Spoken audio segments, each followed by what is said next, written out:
Also, some of my happiest years were with Tony Robinson, not for the same reasons. It was great to work with Tony, indeed, during his steady time too. So it's good to be here, and I'm here for a very, very practical reason. Now, you've had the afternoon's gone from panel to the amazing Adam story. Now, what I'm going to do, just for this period, bear with me, I'm going to reverse this. I think we need to do some learning. We're going to do then. I'm going to send you out to so you get some recognition. Do you like that? Clever. I started out my career. Actually, I'll be honest. I think it was E.F. Schumacher's book, Small is Beautiful, that I picked up at about the age of 14, 15. I was just about to do economics, O-level. And I read this book and I'm going, there's a light bulb moment there. I'm in the middle of Derbyshire countryside, and I think I'm surrounded by lots of farming businesses, a bit like Liz's, and lots of entrepreneurs. I'm going, surely that is the way the world should be. It's the small business. And Schumacher and his what's called intermediate technology. Are you all into Schumacher? You've all read it? You've all read Small is Beautiful. That got me going. And then I went to university. I'm a geographer, and I hadn't got a clue what I wanted to do with my life. In those days, you went to work for Marks and Spencer's, or you went to work for Bank of England, as my sister did, or whatever else. And I just sat there going, this just isn't my world. This is not my world. I don't know what to do. But while I was at university, I did a dissertation on the role of small businesses in economic regeneration. And I was in the Northeast at the time. I was at Newcastle University, and I was telling Ian that actually that was a formative period for me to see what was happening in the Northeast and how the industrial decline was impacting everybody. And I thought, small business is the answer. Surely I can't be the only one who spotted that. And then we went into the era of Margaret Thatcher and the growth of enterprise. And do you know something? That was the days when you didn't know how to spell entrepreneur. You didn't know how to say it. Never mind bash it out on your typewriter. But my dissertation is full of words like entrepreneur, enterprise, small business. And it was so exciting. Cut a short story, long story short. I did help set up one of the first enterprise agencies in Newcastle. I was company secretary for Project Northeast. Loved that. And I went on to work at Sheffield Enterprise Agency as a business advisor. At that time, I also worked with Yorkshire Television. I was chairman of judges for the enterprise programme. That was an early iteration, I think, of Dragon's Den meets The Apprentice, meets Question of Sport. And I was sitting there like Sue Barker behind the panel. And these lovely young entrepreneurs who I'd sort of handpicked a little bit with Yorkshire Television would come on, sit in a black chair, and then we would fire questions at them. So it was a really naive, early genre of that programme. But you know, it was the most popular programme here on Yorkshire Television. It was one of the most popular local programmes. That was 6:30 to 7 o'clock on Monday evening, and I thoroughly enjoyed that job. That gave me sort of sense of what it's like to be in the media spotlight in some way. And I kind of realised as I went through my business advisory work, I suddenly found myself realising I was a bit out of here. I was the woman in her mid to late 20s who was a bit unusual. I'm running my own business. So I get the speaking gig. I get invited to the conferences with the Minister for Small Firms to talk about how important it is for women or young people to start in business. And I thought, hang on a minute, this is quite fun. I quite enjoy. What is this thing? And somebody said, oh, it's PR, very dismissively. Hands up, those of you who actually dismiss PR as something that's really, not for me. Can't actually see how many hands have gone up. But unfortunately, the PR industry hasn't necessarily got the greatest of reputations.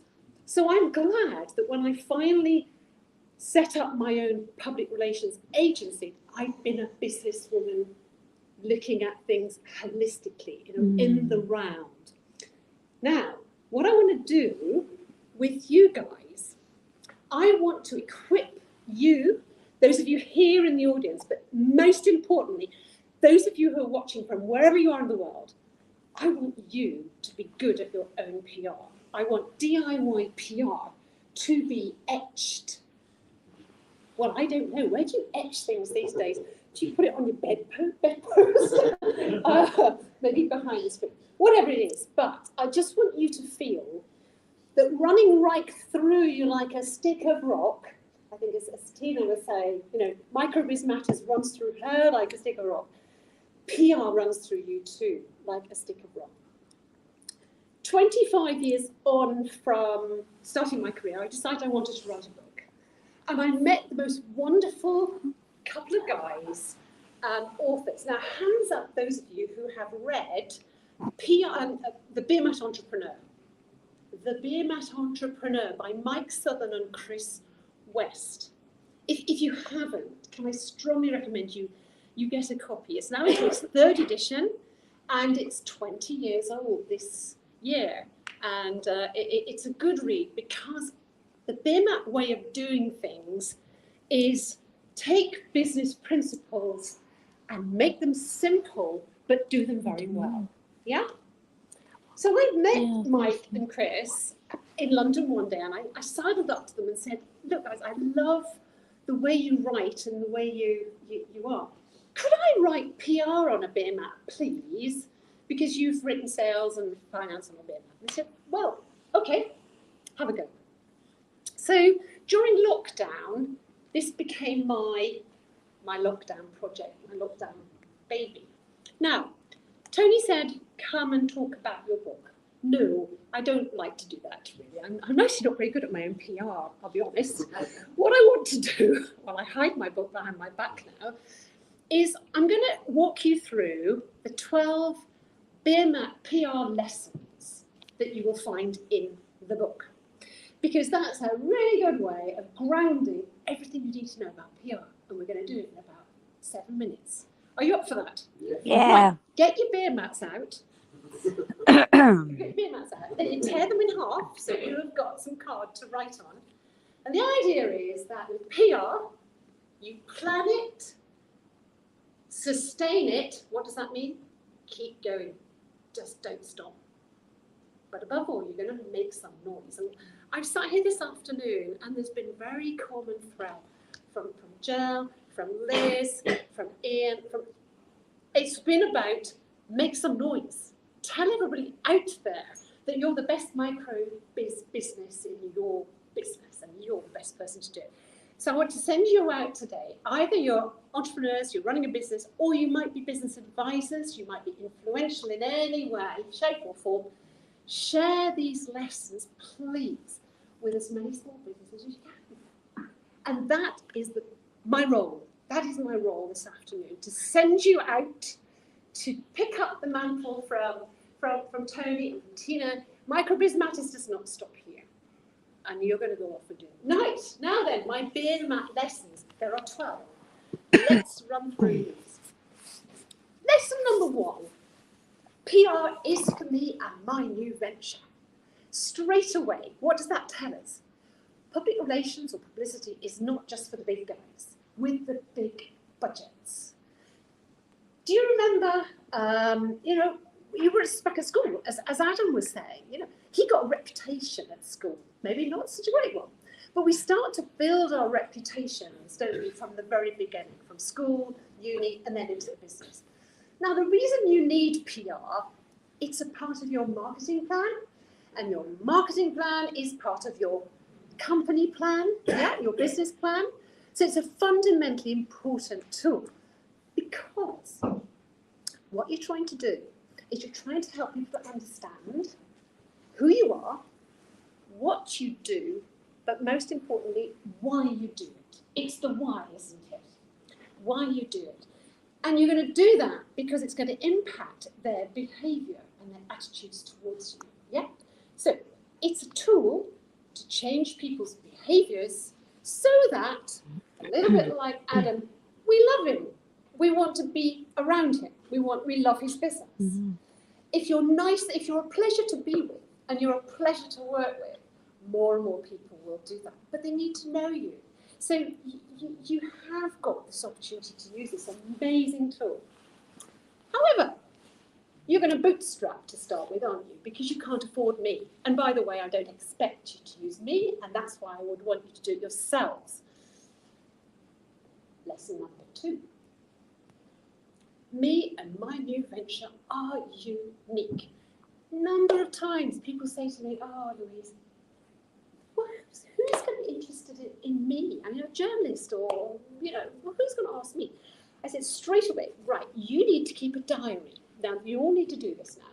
Keep a journal of the start of your business, why you started it, when, how, just so that you can do the same as Adam just did to tell your story.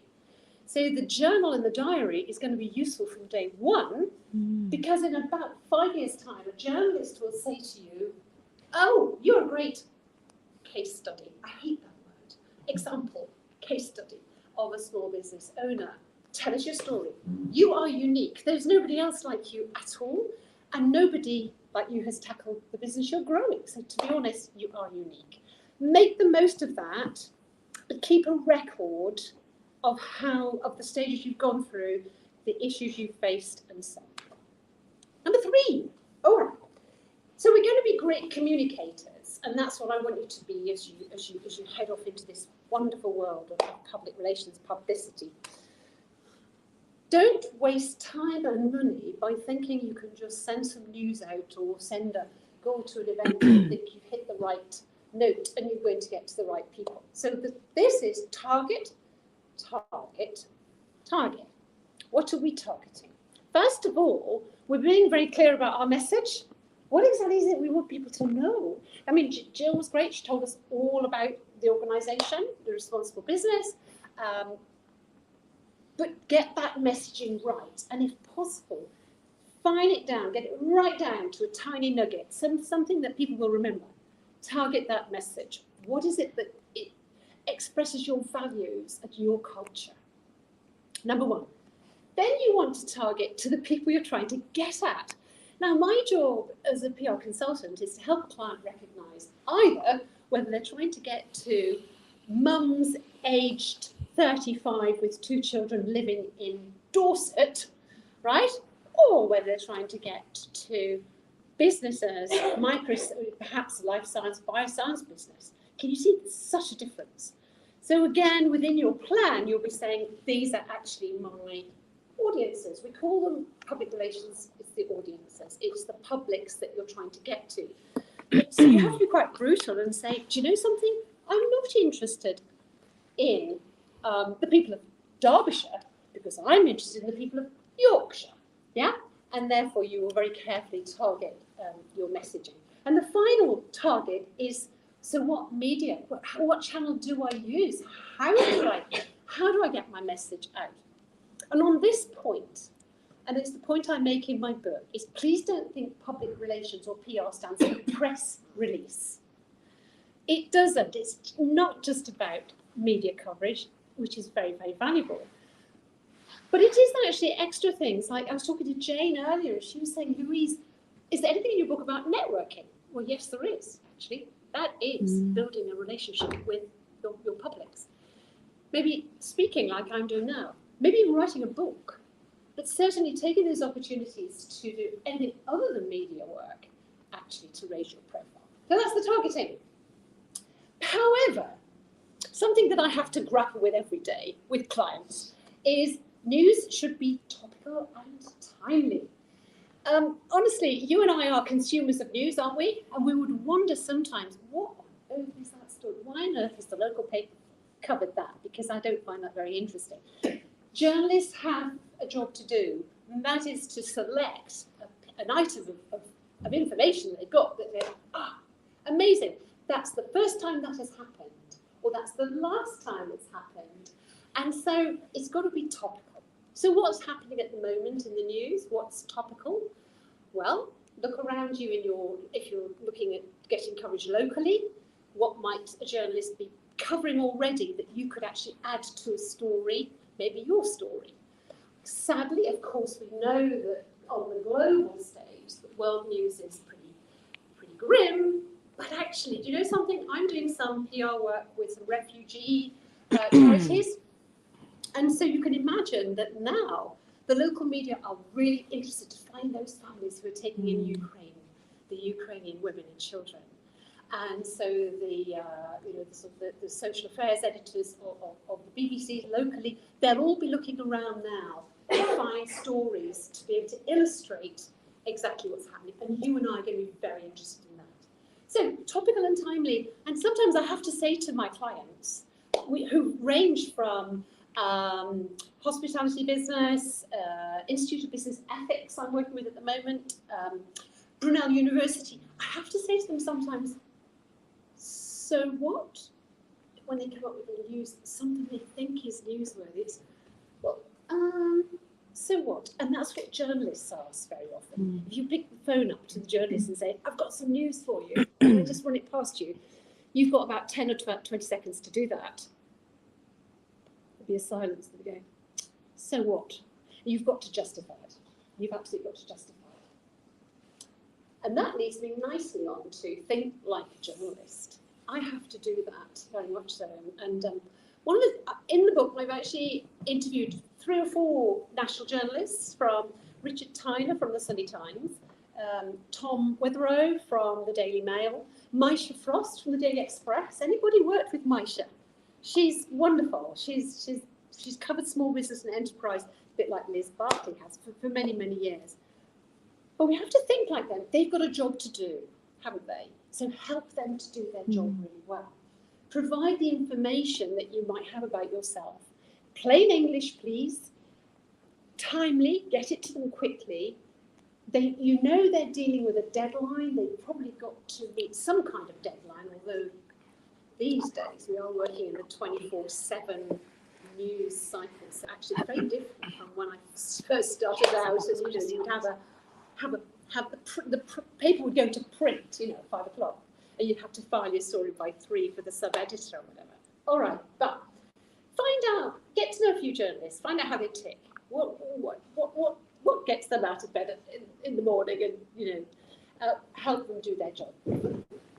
Now, so certainly getting your own media coverage from an editor is what we call earned PR. In other words, you have the right to be on that page, or you have the right to be on that radio program, or the right to be on that TV. However, these days, to be quite honest, I am doing much more content generation for my own clients. So I'm becoming the journalist, really, for my clients. So blow your own trumpet, his book was that, just to say what you're doing.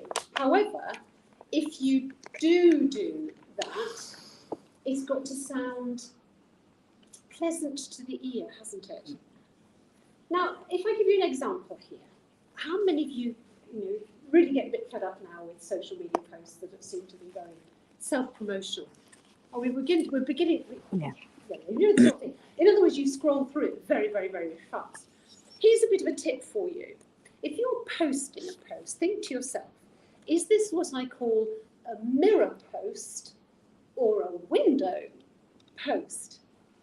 The mirror, imagine you're holding a mirror up at your face. All you can see is yourself. The mirror post is self-congratulatory, self-publicity, and it's deadly boring for everybody else, but you're just saying. So that's the mirror. What I really would encourage you to do is to take the window approach. And you can see them, they're wonderful, they're such a delight. You can see that the person who's written has opened the window out on the world, has looked around, can see what's going on, and wants to comment, give a helpful thought, continue the conversation, perhaps share somebody else's news. In other words, I'm interested in you out there, and I want to join the conversation, and let's try and move this on. Let's see if we can help each other. Can you see the difference? Mirror, window. Right, let's move on to number 7. Now, Now, for the book, I will, confession here, I did partner with a lovely company called Hallam, because they're full of young guns who are just media savvy. They're just fabulous. And I just worried that maybe for somebody who started out life typing press releases, photocopying them, and posting press. And then we have the invention of the fax machine. I might not know enough about digital to convince you guys that I'm an expert. So actually, the chapter on digital is actually by Helen. But I think most of us now are pretty digitally savvy, but just have that sense of using the analytics to measure whether you're getting any traction. Or just get an intern in, which is what I do. Right, hone and practice those PR skills. What are the skills you need? Right, creativity is one of them. I'm not going to get you to fold your hands again. Strategic thinker. Please, you're going to have to think about it. Think big. Where do you want to be in 10 years' time? What reputation do you want in 10 years' time? How are you going to get there? Strategic stuff. Then you get down to the planning, the nitty-gritty. And of course, you know, when I'm working with people, we have a monthly plan, we have an annual plan, we have a monthly plan, and then we know what's happening each week. And we've got press releases here, social media going on there, we've got speeches there, and I have to write speeches for clients as well. Okay, planning, relational building. You've got to be good at building relationships with journalists, with the media, and with others as well. So you've got to be really out there. Good communicator, comfortable on your feet, happy to network, and creativity. Think differently. How could my story, so think to yourself, how could I perhaps frame this slightly differently from anything else? Quick example. I was doing the PR for the Society for Editors and Proofreaders. This was about 15 years ago. And you're thinking to yourself, how do I make these guys really excitingly interesting? And how do I get national coverage? So one Friday afternoon, we was a brains dumping a bit in my office. But it was coming up to Christmas, and we thought, okay, why don't we challenge the nation to write a Christmas thank you letter, but to do so using exactly the same words, but different punctuation. Now, some of you might be familiar with an exercise called the Dear John letter. It's a love letter to Dear John. It's a very clever piece of literary exercise. So we kind of pinched that idea a bit. And we said, right, okay, that's what the nation is going to do. Write a thank you letter, but in 2 different ways. And I rang the BBC News online, and I said, look, I've got a challenge. It's Boxing Day. What's the nation doing? Had a bit to drink. They're just sitting there at the computers wondering what on earth to do next. And then the BBC really loved the idea. So on Boxing Day, this went live on the BBC News page. Society for Editors and Proofreaders sends out this challenge to the nation. And they had about 400 to 500 entries. And the BBC said it was the most, it posted what most traction, the most engagement, and it had been fun to do. We had a winner. Somebody chose a winner, and they won a thesaurus or something boring like that. However, the Societies for Editors and Proofreaders were absolutely delighted. Because yes, it had got national coverage. Yes, it had made the point about the use of punctuation. We'd had to be quite creative. Can you see that? So I want you to apply that to. Let's move on now. Are you going to crisis? What crisis? Now, crises don't happen just to the likes of P&O, although it was of their own making. Crisis can happen to all of us, and as night follows day, there could be something that comes up and bites you. So what I normally say to my clients as we start working is, can we sit down and do a risk assessment? Can we just work out whether there might be something you're doing that might trip up or something? And it can be financial, it could be environmental, it could be a member of staff does something, you could be caught in some horrendous whatever, or it could be of your own making. So we normally do a crisis plan, anticipate the crisis but hope it doesn't happen. But in because there's so many collaborators in the way I wrote, I got an former ITV presenter journalist who's now a crisis management expert to actually give you some advice here. So if you worry about having sleepless nights about the business, take a look at that. But a crisis considered is a crisis handled, isn't it? And of course, I always say, you know, honesty, integrity, really important. If you've got a problem, address it quickly, because people will still admire you for that, and you will still have those followers. On to 10, we're nearly there. Look after your staff. It's not, as I say, public relations, one of your publics and one of your audience, it's going to be your staff, isn't it? Mm-hmm. They're the ones who talk about you down the pub. They're the ones that say you're a fabulous guy to work with. So internal public relations, internal communications is very important. And that means being open to opportunities to reward, to give them options to work. Over COVID, I know a lot of companies decided to give their staff the chance to work from wherever they wanted to do. And I know one of the companies I work with, they can either work in Nottingham office, they can work from home, or they've got an office in Malaga.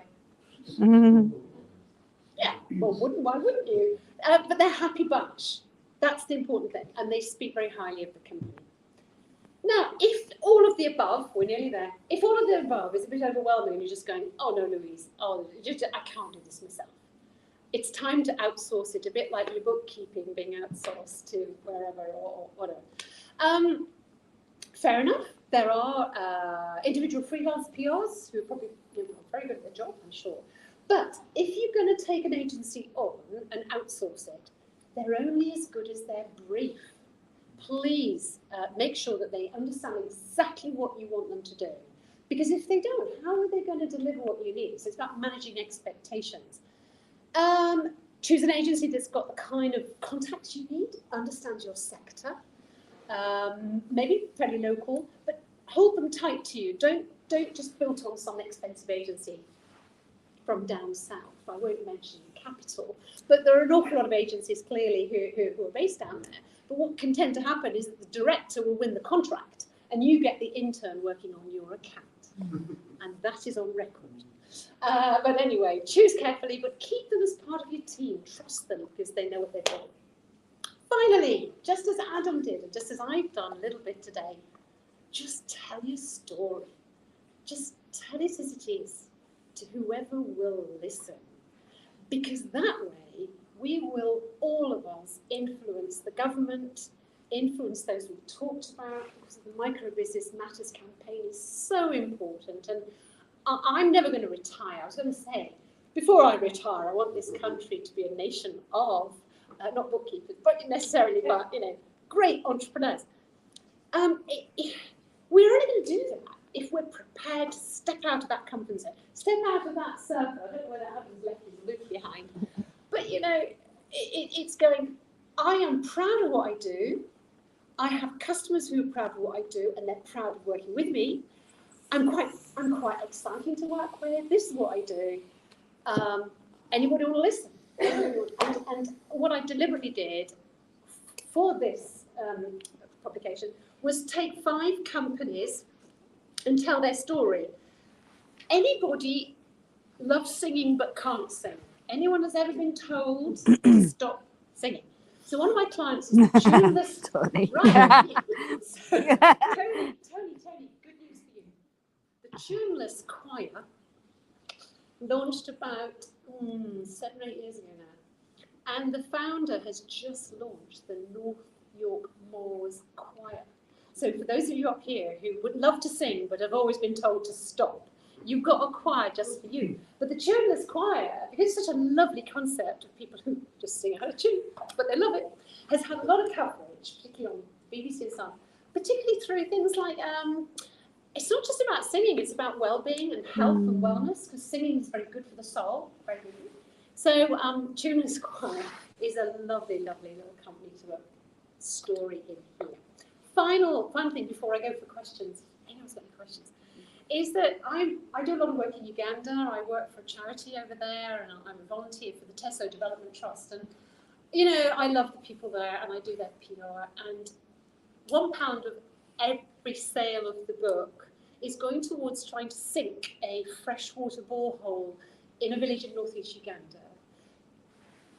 I need to sell 5,000 books, guys. It's £5,000 to sink a borehole. So please help me if you can. I'd be really, really grateful. And thank you for this opportunity to to base my piece this afternoon, not only on my book, but on encouraging you to get out there and make some noise. What are we going to do? Make noise. Make some noise.